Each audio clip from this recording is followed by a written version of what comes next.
कि हे गोविंद वासुदेव, आपको नमस्कार है। श्रावण मास के कृष्ण पक्ष में कौन सी एकादशी होती है, उसका वर्णन कीजिए।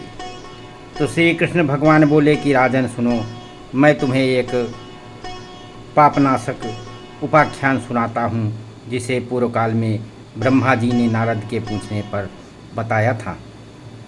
नारद जी ने प्रश्न किया कि भगवान कमलासन में आपसे ये सुनना चाहता हूँ कि श्रावण के कृष्ण पक्ष में जो एकादशी होती है उसका नाम क्या है, उसके कौन कौन से देवता हैं तथा उससे कौन कौन सा पुण्य होता है, और हे प्रभु ये सब बताइए।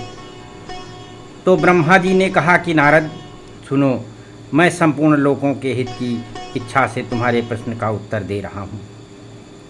श्रावण मास में जो कृष्ण पक्ष की एकादशी होती है उसका नाम कामिका एकादशी है। उसके स्मरण मात्र से 100 वाजपेय यज्ञ का फल मिलता है। उस दिन श्रीधर, हरि, विष्णु, माधव और मधुसूदन आदि नामों से भगवान का पूजन करना चाहिए। भगवान श्री कृष्ण के पूजन से जो फल मिलता है उससे लोगों की वो गंगा और काशी, नैमिषारण्य तथा अन्य पुण्य क्षेत्रों में भी जाने से वो उपलब्ध नहीं है। सिंह राशि के बृहस्पति के होने पर तथा बेतीपात और दंड योग में गोदावरी स्नान से जिस फल की प्राप्ति होती है वही फल भगवान श्री कृष्ण के पूजन से मिलता है।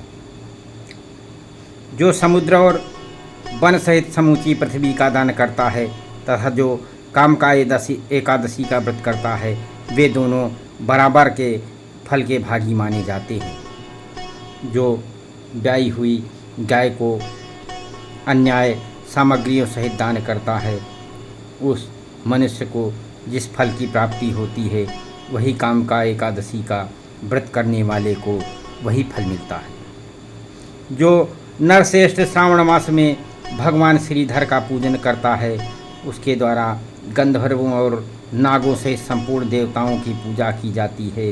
अतः पाक भीरु मनुष्य को यथाशक्ति पूरा यत्न करके कामिका के दिन श्री हरि का पूजन करना चाहिए। जो पाप रूपी पंख के भरे हुए संसार समुद्र में डूब रहे हैं, उनका उद्धार करने के लिए कामिका एकादशी का व्रत सबसे अच्छा है। आध्यात्म विद्या परायण पुरुषों को जिस फल की प्राप्ति होती है उससे बहुत अधिक फल कामिका व्रत का सेवन करने वाले को मिलता है।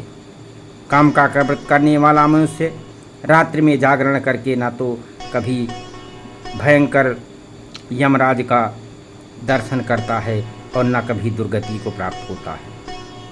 लाल मणि, मोती, बैतूर्ण और मूंगे आदि से पूजित होकर भी भगवान विष्णु जैसे संतुष्ट नहीं होते जैसे तुलसी दल से पूजित होने पर होते हैं, जिससे तुलसी की मंजनियों से श्री केशव जी का पूजन कर लिया है, उसके जन्म भर का पाप निश्चय ही नष्ट हो जाता है। जो दर्शन करने पर सारे पाप समुदाय का नाश कर देती है, स्पर्श और करने पर शरीर को पवित्र बनाती है, प्रणाम करने पर रोगों का निवारण करती है, जल से सींचने पर यमराज को भी भय पहुंचाती है, आरोपित करने पर भगवान श्री कृष्ण के समीप ले जाती है और भगवान के चरणों में चढ़ाने पर मोक्ष रूपी फल प्रदान करती है।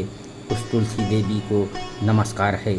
जो मनुष्य एकादशी के दिन रात में दीपदान करता है और उसके पुण्य की संख्या चित्रगुप्त भी नहीं जानते। एकादशी के दिन भगवान श्री कृष्ण के सम्मुख जिसका दीपक जलता है, उसके पितर स्वर्गलोक में स्थिर होकर अमृत पीते हैं और तृप्त हो जाते हैं।